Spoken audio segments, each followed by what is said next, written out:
Hoy día vamos a tratar el tema sobre cardiotoxicidad y neurotoxicidad por cocaína. Bueno, vamos a hacer un breve recuerdo de la cocaína. Es un alcaloide de la planta Erythrocylon coca, que ustedes saben que se siembra o se cosecha en muchos territorios de Sudamérica, ¿no? Y esto ha dado lugar a que haya mucho tráfico en estas zonas, ¿no? Entonces, esta hoja de coca tiene un contenido de 0.65 o 1.2% de cocaína en cada hoja. Se necesitan unos 500 gramos de hojas para 1 gramo de cocaína, ¿no? La hoja de coca, cuando se combina con querosene y otros solventes, se convierte en pasta. Esta pasta, al combinarla con el ácido clorhídrico, vamos a tener el clorhidrato de cocaína. A este clorhidrato, al aumentarle agua, amoníaco y éter, vamos a tener la cocaína base pura. Esta cocaína base, cuando se le aumenta agua, también bicarbonato de sodio y más calor, se convierte en el crack, que es una sustancia dura, ¿no? Y su nombre viene porque al calentarse produce ese sonido, ¿no? Y es una sustancia dura que después se vuelve a calentar y es fumada. Y esta forma parece ser la más tóxica de la cocaína. Bueno, esta cocaína se puede absorber por cualquier vía. La vía de absorción es la oral, la endovenosa, la nasal, inhalatoria, también por mucosa vaginal, mucosa rectal, o sea, por todas las vías puede ser absorbida. Se une a proteínas a un 90% y su vida media es corta, ¿no? De unos 30 a 90 minutos. Esta cocaína, la dosis letal es de 2 gramos, pero los consumidores crónicos pueden tolerar hasta 10 gramos al día. Acá en este pequeño cuadro ven las vías de administración.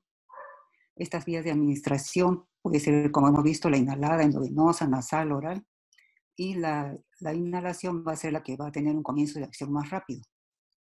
También va a tener un pico de acción más rápido y la duración de efecto también más corto, ¿no? Unos 20 minutos. La vía oral es la que va a demorar más, tenemos un pico a los 60 minutos y la duración de efecto a otros 60 minutos.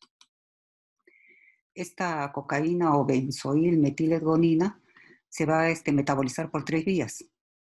Un 5% de la cocaína por N-demetilación se va a convertir en norcocaína, que es el metabolito activo.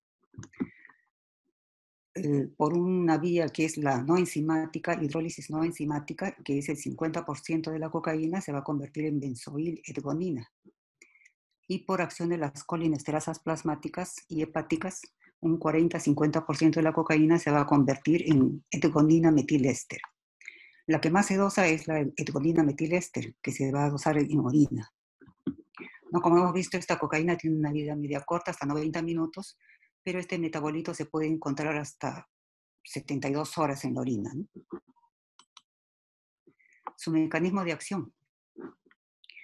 La cocaína tiene un mecanismo de acción de bloquear la recaptación de aminobiógenas. O sea, en la neurona presináptica vienen los gránulos que contienen las catecolaminas, la dopamina, la serotonina, y tienen que ser, por medio de la exocitosis, son liberadas al espacio intersináptico. Pero una cantidad pasa a la neurona postsináptica y otra cantidad debe ser recaptada por los transportadores de estas aminas. Entonces la cocaína lo que hace es bloquear a estos transportadores, entonces va a haber más oferta en el espacio sináptico, grandes cantidades de aminas, lo que va a hacer que esta neurona postsináptica esté sobreestimulada, ¿no? Y va a explicar muchos de los efectos clínicos que vamos a ver siguientemente. Ese es un mecanismo de acción importante, ¿no? Y eso va a ser con las catecolaminas, adrenalina, noradrenalina, con la serotonina y con la dopamina. Otro mecanismo de acción es bloquear los canales de sodio, y por eso es su acción como anestésico local.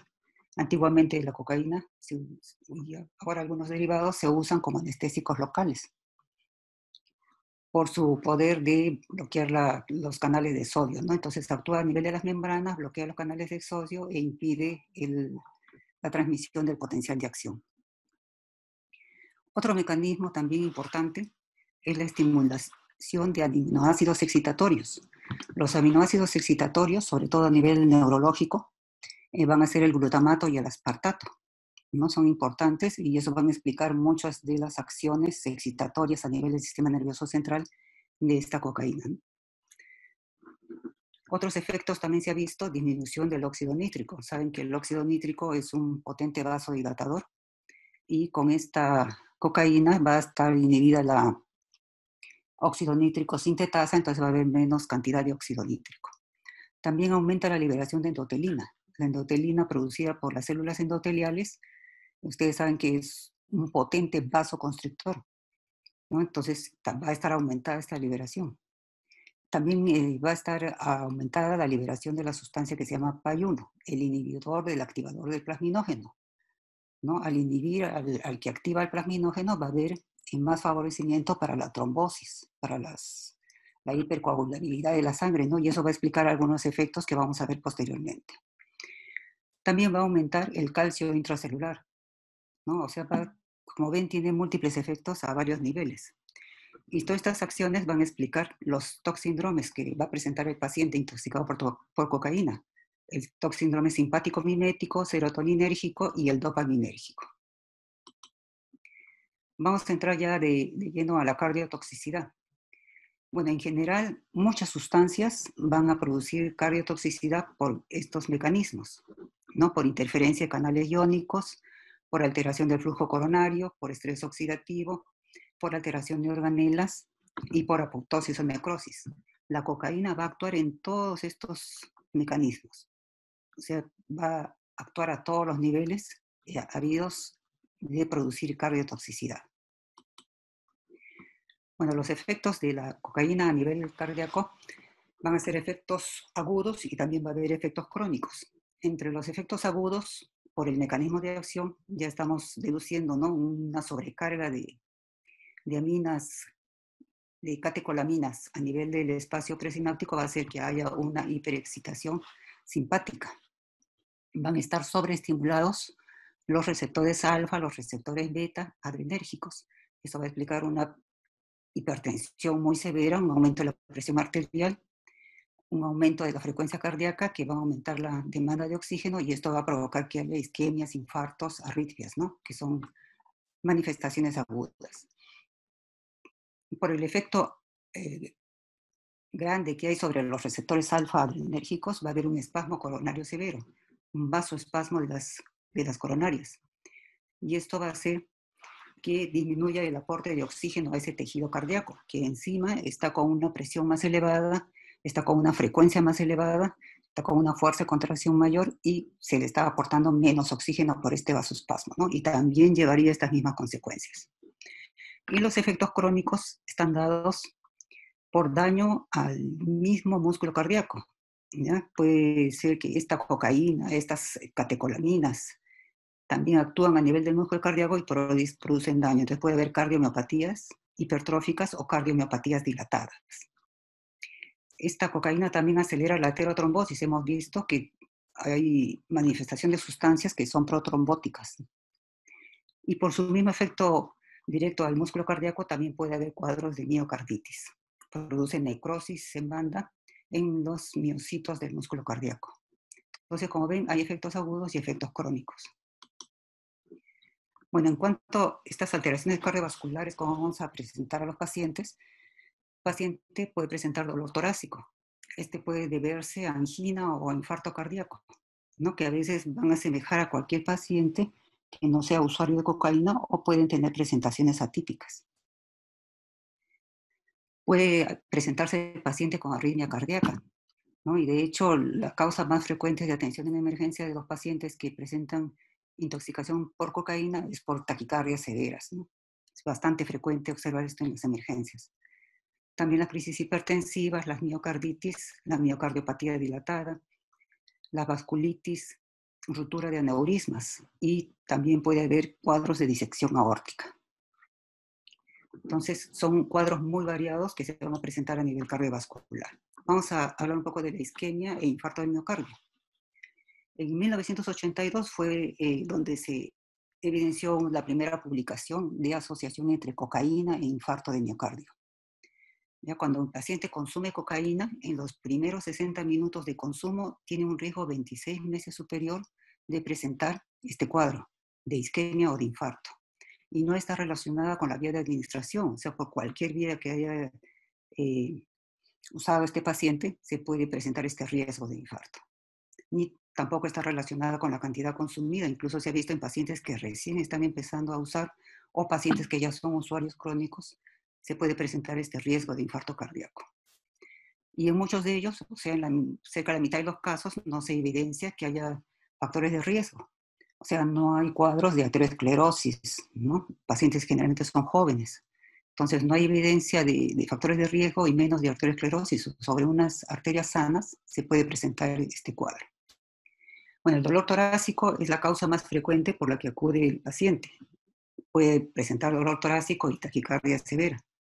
De todos los dolores torácicos que presentan los consumidores de cocaína, el 6% está relacionado con infarto agudo de miocardio.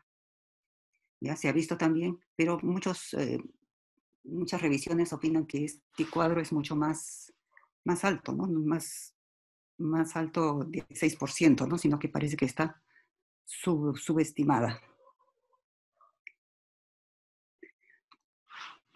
Entonces, es un paciente que llega con dolor torácico, presenta también disnea, está acompañado de disnea, ansiedad, palpitaciones, a veces tenitos, náuseas, vómitos, diaforesis, y hay que tener un alto índice de sospecha. Generalmente son adultos jóvenes. O sea, como son jóvenes, a veces no sospechamos al inicio, pero hay que tener en todo dolor torácico y paciente joven sospechar siempre un infarto agudo de miocardio, ¿no? Y es más frecuente en el sexo masculino, ¿no? Entonces, como les decía, no está relacionada con la frecuencia de uso, incluso usuarios que recién están empezando a usar pueden presentar este cuadro.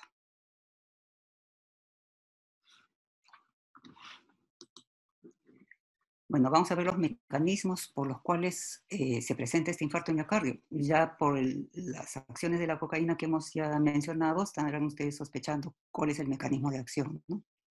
Entonces, el aumento de la demanda miocárdica de oxígeno. Ustedes saben que para que haya angina o infarto tiene que haber un desequilibrio entre el aporte y la demanda de oxígeno, ¿no? Entonces, en estos casos hay una demanda muy aumentada de oxígeno porque el paciente, por este bloqueo de la recaptación de norepinefrina, de dopamina, va a haber más inotropismo, más cronotropismo y va a haber más trabajo cardíaco. ¿Ya? Entonces este paciente va a presentar frecuencia cardíaca muy elevada, presión arterial elevada, y en este caso, sí, de la frecuencia y la presión arterial parece que es dependiente de la dosis, ¿no? Entonces, como ya vimos, el mecanismo es el bloqueo del transportador para la recaptación de las aminas.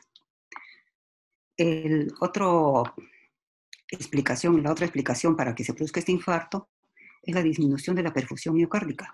Hemos dicho que el estímulo de los receptores alfa va a producir vasoespasmos severos, ¿no? Esta es una acción muy marcada y no solamente es en los músculos coronarios, es a todo nivel del organismo donde hay arterias y receptores alfa, va a haber un vasoespasmos severos, ¿no? Pero lo más riesgoso es a nivel coronario. Ya dijimos también que va a haber aumento de endotelina 1. Endotelina es un potente vasoconstrictor, ¿no? Vasoconstricción por las catecolaminas, por el estímulo alfa, vasoconstricción por las endotelinas, y para ya aumentar más leña al fuego, disminución del óxido nítrico, que es un potente vasodilatador, ¿no? Entonces no hay quien vasodilate, pero hay muchas sustancias que van a producir una vasoconstricción marcada. Entonces va a haber disminución de la perfusión miocárdica.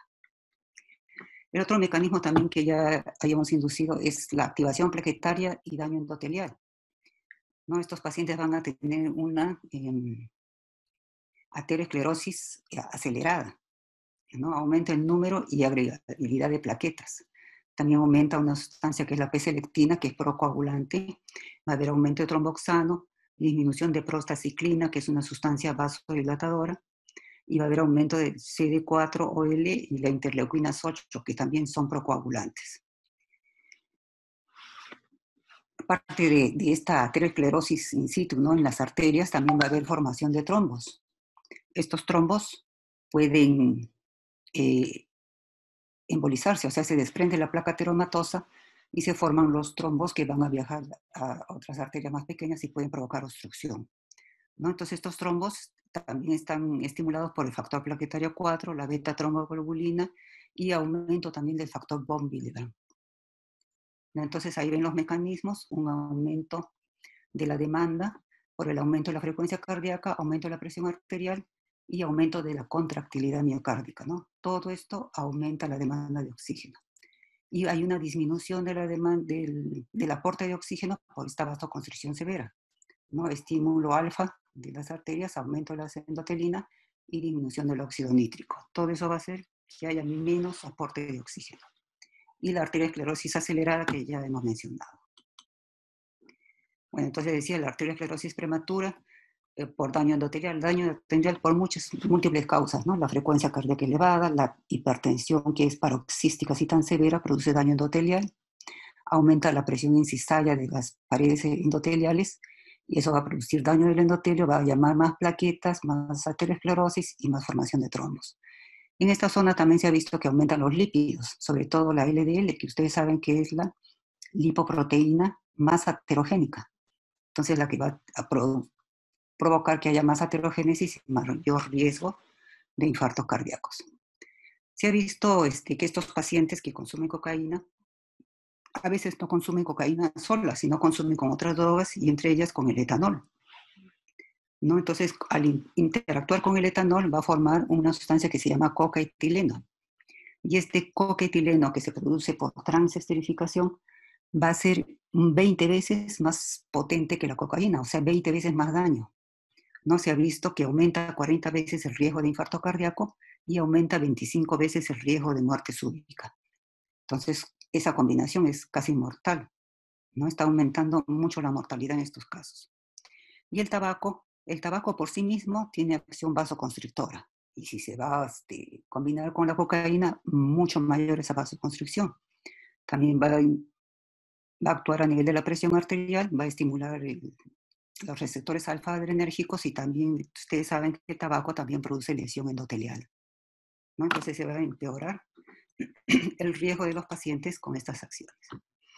Bueno, entonces, ¿cómo vamos a hacer el diagnóstico? El diagnóstico es clínico, ¿no? Si tenemos un paciente joven y se ha visto en varios reportes que la mayoría son varones, ¿no? Y tienen historia de consumo de cocaína, hay que sospechar de todas maneras infarto cardíaco, ¿ya? Por más que el dolor sea típico.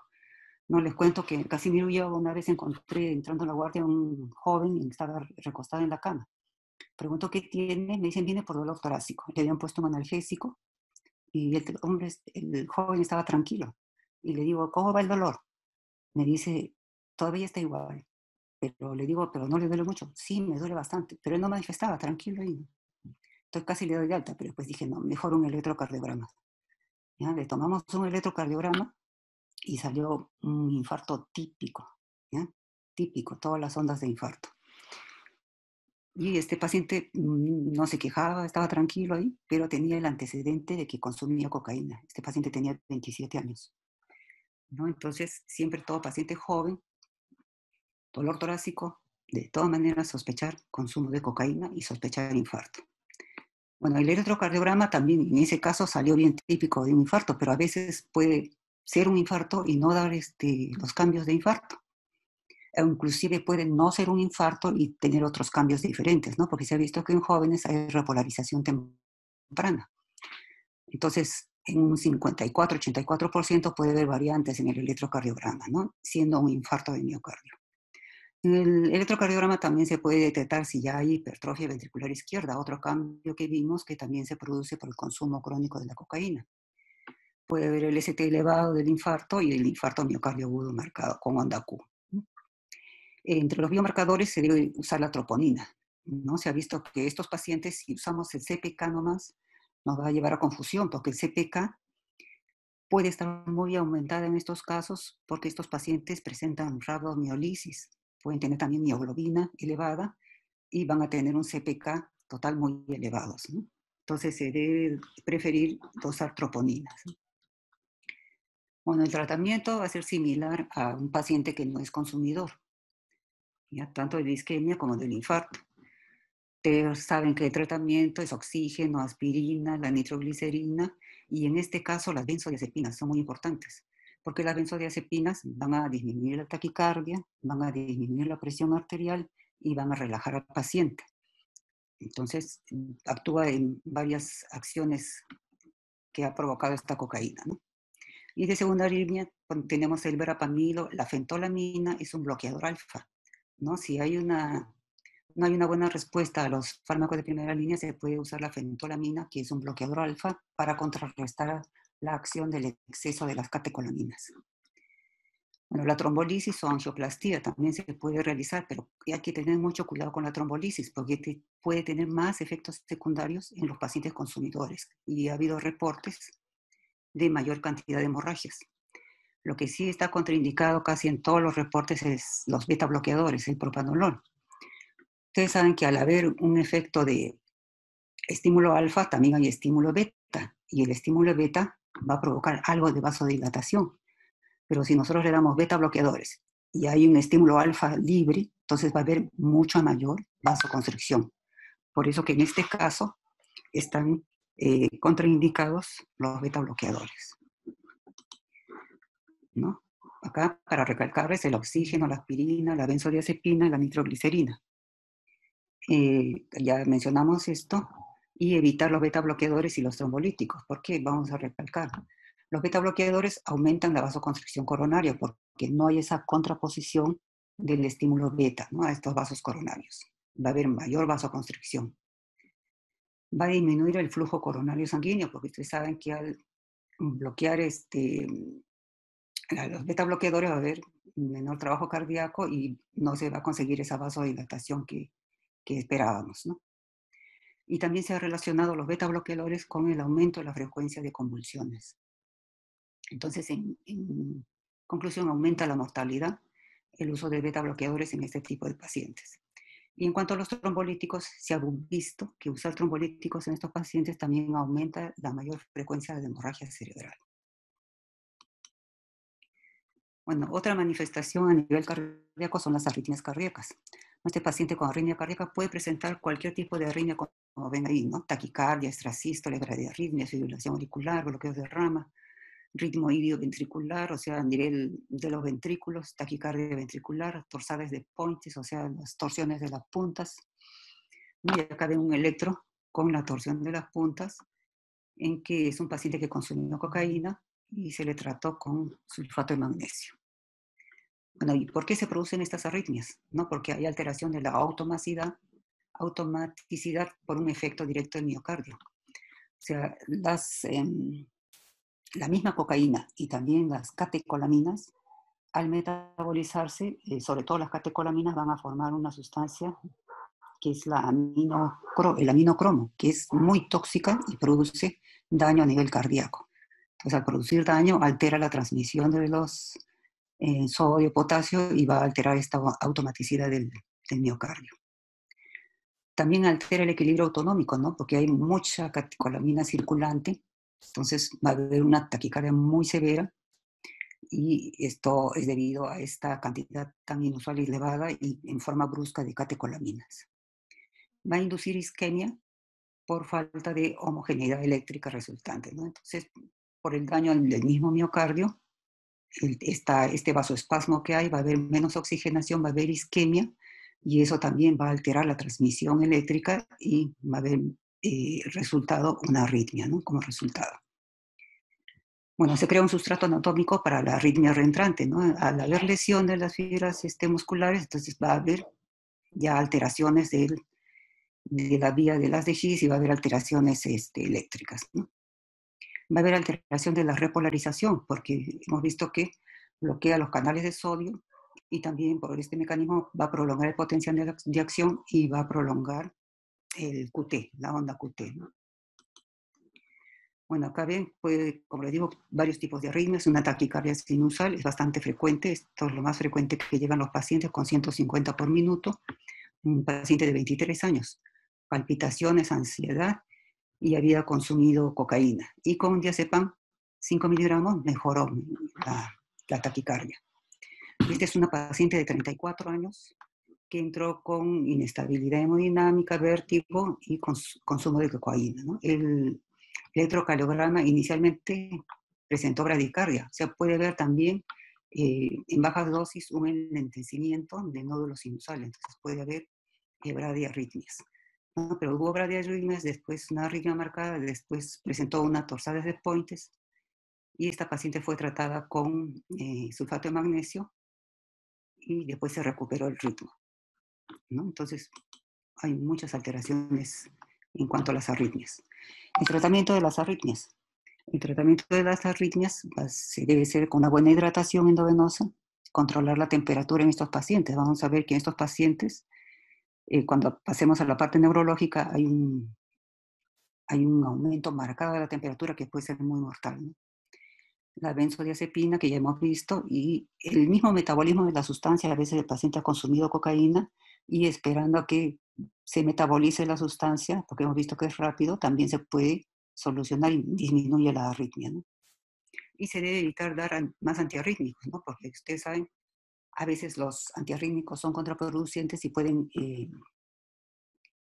complicar más este cuadro arrítmico, ¿no? Bueno, también se ha visto que hay trombosis de las pequeñas arterias coronarias, ¿no? Y se ha encontrado en consumidores de cocaína, al momento de la autopsia, se ha encontrado que hay trombosis en arterias coronarias pequeñas. Ya hemos visto varios mecanismos, ¿no?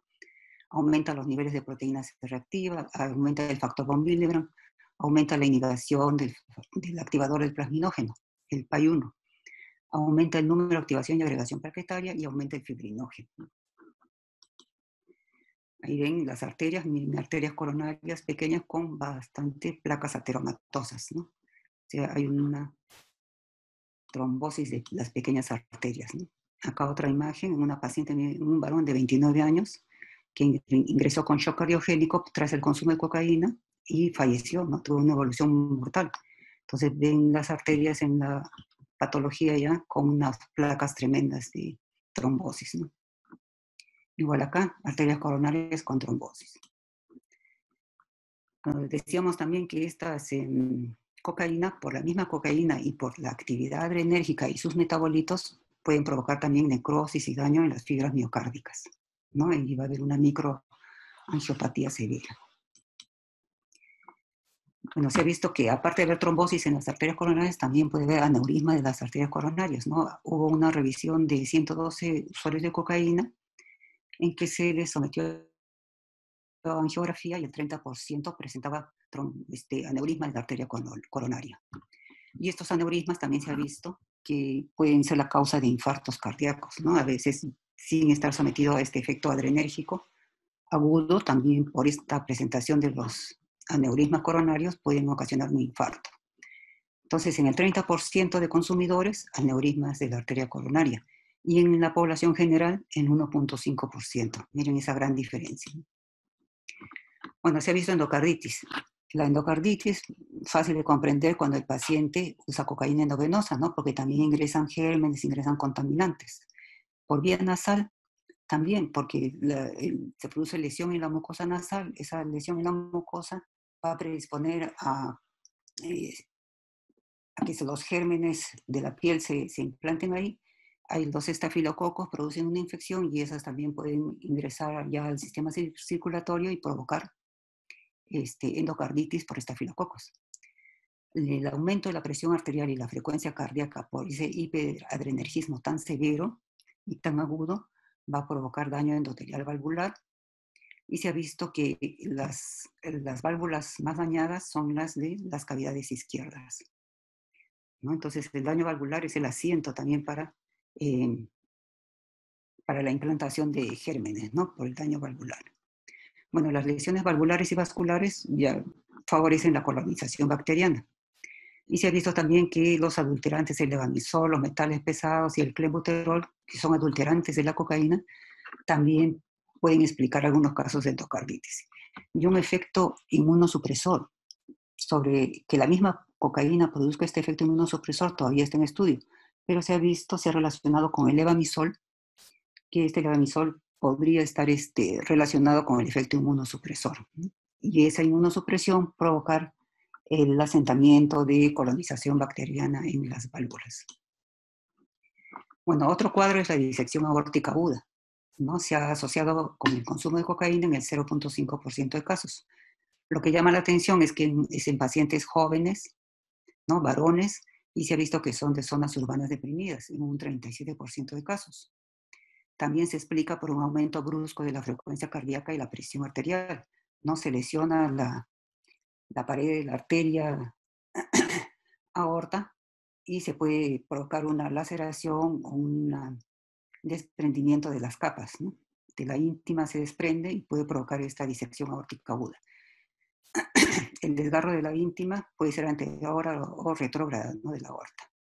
Y está más también relacionada con antecedentes de fumadores y la historia del consumo de la cocaína.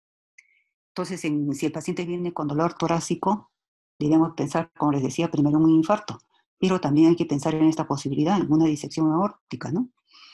Es más raro, bien que la frecuencia es mucho menor, pero hay que tenerla presente también, porque este paciente puede estar haciendo una disección aórtica aguda. En este caso, el dolor es lancinante, ¿no? El dolor es muy intenso. Y se puede acompañar de cambios hemodinámicos.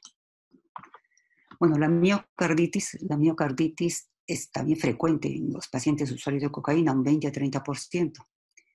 Se ha encontrado en las biopsias miocárdicas, no hay un mecanismo claro, ¿no? Pero hay varias hipótesis, ¿no? Desde reacciones de hipersensibilidad, vasculitis, pero también la vasculitis por hipersensibilidad, y la toxicidad inducida por las catecolaminas.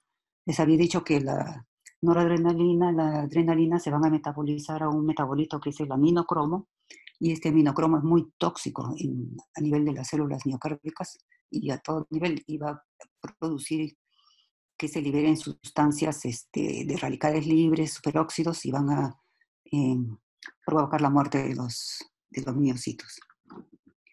Pero cuando esta miocarditis se detecta tempranamente, es reversible, ¿no? Y la cosa es pensar en el caso, pensarla y tratar de detectarla, ¿no? Bueno, entonces les decía, hay una propuesta de hipersensibilidad y por la dosis tóxica, ¿no? En cuanto a la hipersensibilidad, sería dosis independiente, ¿no? Con cualquier dosis se puede presentar esta reacción. Se produce necrosis por coagulación, infiltración intersticial, aumento de eosinófilos y hay un infiltrado perivascular. En cuanto a la teoría tóxica, es dosis dependiente, hay degeneración focal y necrosis de los miocitos y hay edema intersticial. El tratamiento, igual que cualquier miocarditis, que no esté asociada con usuarios de cocaína. Y en estos casos de miocarditis tampoco debe usarse los beta bloqueadores, ya saben ustedes la razón. Bueno, puede haber también cuadros de miocardiopatía dilatada. En un estudio de 84 usuarios aparentemente sanos se encontró cardiomegalia y disfunción sistólica en un 7%, ¿no? En usuarios de cocaína. Y estos habían dejado de usar la cocaína 2 semanas antes, pero ya tenían los efectos, ¿no? Una cardiomegalia marcada. Entonces, un paciente joven, ¿ya? Que le encuentren cardiomegalia y no hay antecedentes familiares de cardiomiopatía dilatada, porque ustedes saben que la cardiomiopatía dilatada generalmente es familiar. Pero si encuentran un joven con cardiomegalia y no hay antecedentes familiares de cardiomiopatía dilatada, de todas maneras hay que sospechar consumo de cocaína. No hay que indagar por ese lado. Bueno, ¿y por qué la miocardiopatía? También efectos tóxicos directos al corazón, por el estado hiperadrenérgico, ya saben todos los efectos, por agentes infecciosos, por la cocaína parenteral, también puede explicar esa miocardiopatía, por los superóxidos, ¿no? La oxidación, las sustancias reactivas al oxígeno, la estimulación de una reacción autoinmune también podría explicar, y la isquemia crónica, ¿no? De la miocardiopatía dilatada. O sea, si el paciente ha tenido isquemias frecuentes, pero de repente no han sido detectadas, eso va a provocar con el tiempo una miocardiopatía dilatada. Si ha tenido infartos previos, también, ¿no? Con más razón. Bueno, ahí ven pacientes con insuficiencia cardíaca, alteración de función del ventrículo izquierdo que han consumido cocaína, se ven estas necrosis en banda en las células musculares del miocardio. Bueno, acá un resumen de todos los efectos a nivel del corazón, ¿no? Por la estimulación simpático-mimética, tenemos el síndrome simpático-mimético, el dolor torácico, ya todas las manifestaciones que hemos visto, por el efecto tóxico de la misma adrenalina, por el estrés oxidativo, tenemos el bloqueo de los canales de sodio y potasio, va a haber se van a explicar las arritmias, depresión de la pared ventricular izquierda, hay desorden de las células miocárdicas que con esta inflamación que se presenta va a producir fibrosis también. Y hay coagulopatía de los miocitos, ¿no? Entonces aquí ven todas las complicaciones que hemos mencionado. Vamos a pasar a la neurotoxicidad. La neurotoxicidad puede ser por alteración cerebrovascular, por alteraciones neurológicas y por alteraciones psicológicas. Bueno, el paciente puede presentar agitación, excitación psicomotriz marcada, paranoia, psicosis, temblores generalizados, convulsiones, ACV isquémico o hemorrágico, en esos ACVs tremendos. Hemorragia subaracnoidea, puede el paciente llegar al coma, tener midriasis marcadas.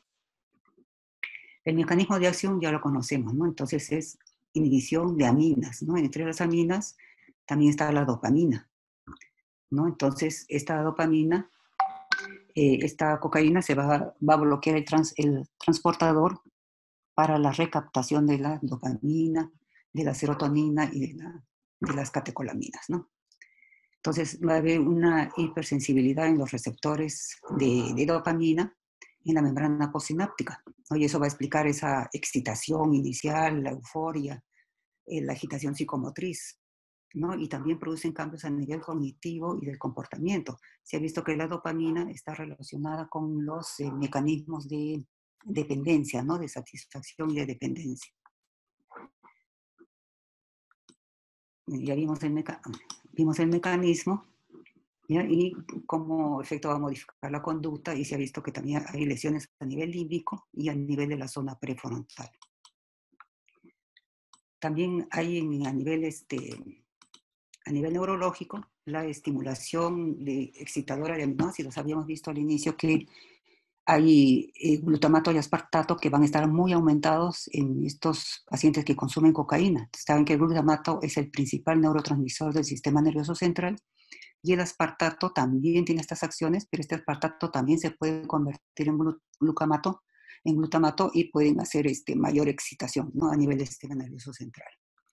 Y como ven, sobre todo en el núcleo accumbens, que este núcleo tiene que ver con el estado de dependencia, del placer y de la alteración del comportamiento. Bueno, la cefalea es una manifestación frecuente, ¿ya? Pero siempre en toda cefalea, consumidor de cocaína, bueno, no hay que dejarlo ahí, porque ustedes saben que la cocaína puede también desencadenar patología vascular, cerebrovascular. Entonces hay que primero descartar las causas más peligrosas de la cefalea, y después, si es una cefalea por migraña o una cefalea por otra causa, o que dura poco tiempo, entonces observación al paciente, ¿no? Y darle un analgésico. Esta cefalea puede ser intensa y aparece 1 a 2 horas después del consumo de cocaína. Dura unos 30 a 120 minutos y cede a los 5 o 10 minutos de inhalar la dosis. Se ha visto que está en relación con la dependencia, ¿no? Entonces, el mecanismo desencadenante, la depresión de serotonina, ¿no? Porque se ha visto que al haber alteración de la recaptación, entonces para las neuronas postsinápticas va a haber una sobreoferta, pero las presinápticas van a ir después depletándose de serotonina, de dopamina, de catecolaminas. Entonces va a haber también efectos de depresión, ¿no? Va a haber disregulación de neurotransmisores, y la misma alteración hemodinámica que había en la coronaria también va a haber en los vasos cerebrales. Va a haber un vasoespasmo severo que también puede provocar la cefalea. Los desórdenes cerebrovasculares también son frecuentes. Pueden ser isquémicos o hemorrágicos, cualquiera de los dos. Aparecen generalmente a la hora de haber iniciado el consumo de cocaína, ¿no? Cuando van a aparecer. Se deben a una presión arterial muy elevada, al vasoespasmo severo, y eso va a provocar que haya una disminución del flujo sanguíneo cerebral. Eso para explicar los infartos isquémicos, ¿no? Y por esta presión muy elevada puede explicar los infartos hemorrágicos, ¿no? Como hemos visto esos aneurismas, también vamos a ver acá que hay alteraciones vasculares. También hay trombosis vascular a nivel cerebral, ¿no? Va a haber más viscosidad, va a haber eritrocitosis, aumento del factor von Willebrand, la vasculitis en los vasos cerebrales y el calcio intracelular elevado. Bueno, la cocaína también ya hemos visto, ¿no? Va a inducir estrés oxidativo, marcada peroxidación de lípidos, aumento de peróxido, sustancias muy reactivas que van a provocar muerte de neuronas y apoptosis, ¿no? El sistema catalasa también va a estar disminuyendo en actividad, y eso va a hacer que haya más sustancias para la peroxidación, ¿no? Y sobre todo en la corteza striada y en la corteza frontal, que tiene que ver con la conducta. El DCB isquémico por el vasoespasmo que ya he mencionado, puede ser también por émbolos, cuando el paciente también tiene endocarditis infecciosa, o también Cuando hay cardiopatía dilatada, ustedes saben que en ese corazón tan grande la sangre está con más éstasis y eso también favorece a que se forman trombos murales. Y estos trombos murales de los ventrículos se pueden desprender y también pueden ir al cerebro y provocar tromboembolias, ¿no? La hemorragia subaracnoidea es frecuente, se puede encontrar hasta en 80% de casos. Y se ha visto que puede deberse más frecuente a ruptura de aneurismas o de una malformación arteriovenosa, ¿no? Y se ha relacionado más con el crack, con esa sustancia más dura cuando ya está combinada la pasta de cocaína con el bicarbonato. Se ha visto en los casos de aneurisma en estos pacientes consumidores de cocaína en que son más jóvenes que la población general y sus aneurismas son un 50% también más pequeños que en la población general, ¿no? Entonces, si ven una persona joven, no esperen tener aneurismas grandes, con aneurismas más pequeños pueden presentar hemorragias severas, ¿no? Las localizaciones son variadas, puede haber hemorragia intracerebral, puede haber en la zona de los ganglios basales, en el tálamo, y puede ocluirse también la arteria espinal, pero esto tiene pocos reportes, ¿no? Pero sí ha reportado algunos casos. Bueno, la acción psicomotora por el aumento de los aminoácidos excitatorios, que ya lo vimos, ¿no? El glutamato y el aspartato, por la liberación de neurotransmisores excitadores, las catecolaminas, la serotonina y la dopamina. Esta agitación casi siempre está acompañada de hipertermia, ¿no? Esta hipertermia va a provocar una agitación psicomotriz persistente y la vasoconstricción periférica, porque les había dicho que la vasoconstricción va a ser a todo nivel. Entonces, al haber esta hipertermia severa y haber vasoconstricción que impide la liberación de calor, esa hipertermia va a ser mucho más severa, que puede llegar a una alta mortalidad. Se ha visto que la mortalidad puede llegar hasta el 33%. Entonces, esta hipertermia está relacionada con el aumento de la actividad neuromuscular, pérdida del control dopaminérgico de los receptores hipotalámicos reguladores de la temperatura. O sea, a nivel hipotalámico, a nivel del centro de la temperatura, se pierde el control regulador. También con las convulsiones, ¿no? Al haber convulsiones, mayor agitación, mayor daño muscular, y también se han presentado casos de rhabdomiolisis severas, ¿no? Una vez vi un paciente que había consumido grandes cantidades de cocaína y tenía una agitación psicomotriz, pero marcada, ¿no? Él lo veía en la cama y al poco rato estaba como, parecía una escena del exorcista, porque todo el paciente como que saltaba de la cama, todo el cuerpo completo, ¿no? Unas reacciones bien severas, ¿no? Entonces esta hipertermia maligna tiene una alta mortalidad. Bueno, convulsiones. En el 3 a 4% de las emergencias relacionadas con cocaína se presenta este cuadro de convulsiones. Puede ser después del consumo agudo, o sea, paciente que recién consume, o después del consumo crónico. Las convulsiones generalmente son tónico-clónicas y son generalizadas, y se ha visto en los primeros 90 minutos posterior al consumo de la cocaína. Y se ha visto que pacientes sin foco epiléptico subyacente pueden convulsionar después de grandes dosis, ¿no? También se ha visto que hay aumento de neurohormonas excitadoras, también pueden precipitar a la serotonina, que expliquen este cuadro de convulsiones. Se inhibe también en este caso la generación y se alteran los receptores del gamma-aminobutírico, ¿ya? Entonces el paciente está muy susceptible a presentar convulsiones, ¿no? El umbral va a estar muy disminuido y el paciente con estímulos menores puede presentar este cuadro convulsivo, ¿no?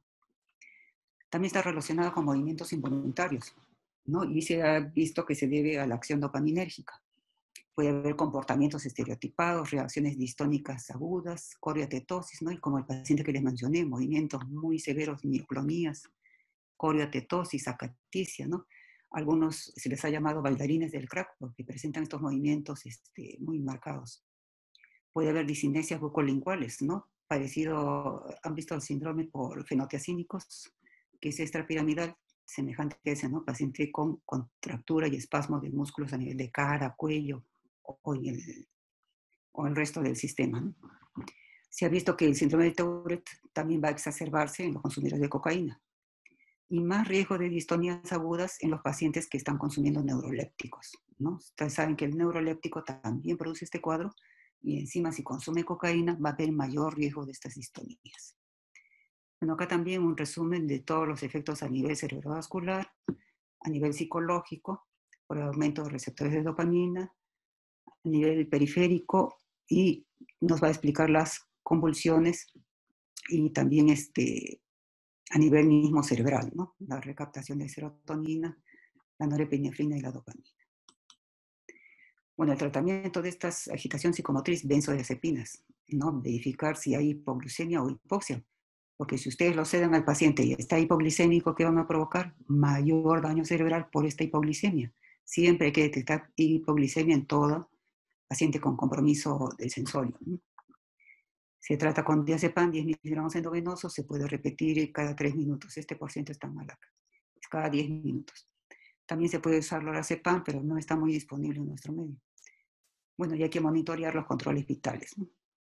En la hipertermia hay que enfriar al paciente, lo idealmente debe ser en 30 minutos, la temperatura objetivo llevarlo a menos de 38, porque estos pacientes pueden tener 40, 42 grados de temperatura. Son temperaturas muy severas que van a destruir el sistema nervioso. Bueno, el método más efectivo se ha visto que es el agua helada, ¿no? Tanto tópico encima de la piel o también por sueros helados, ¿no? Endovenosos. Bueno, eso es cuanto quería mencionarles sobre las manifestaciones o todas las consecuencias sobre el uso de cocaína a nivel de corazón y sistema nervioso central. No sé si habría alguna pregunta, si hay tiempo. Sí, doctora, todavía tenemos tiempo y quisiera invitar al público a que realice algunas preguntas, lo pueden escribir en el chat.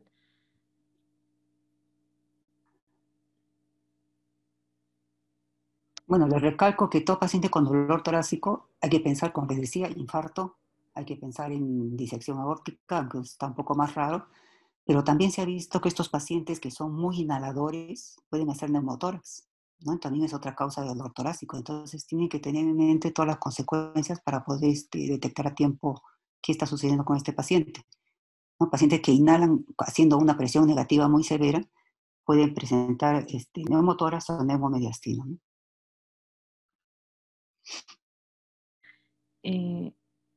Justo hay una pregunta en el chat.